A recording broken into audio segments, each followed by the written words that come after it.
Čaute, práve som sa vybrala na vykúsanie Vianočnej večery, ktoré som trošku premenovala, že vykúsanie Vianočných sviatkov, pretože je už 2. január. A som ďačná Marekovi, že sa dal na to so mňou.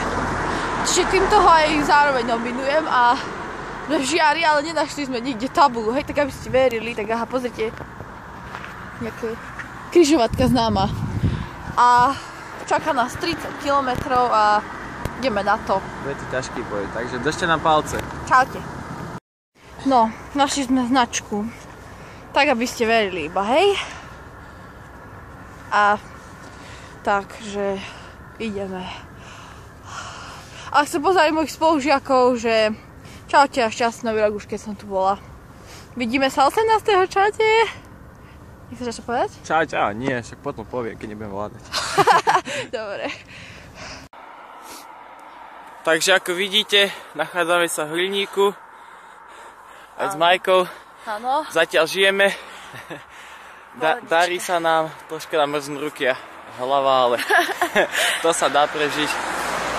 Takže ešte nás čaká kus cesty. Vidíme sa za chvíľu. Čaute. Čaute. Takže hlásime sa opäť, vidíte, Zenica. Aha.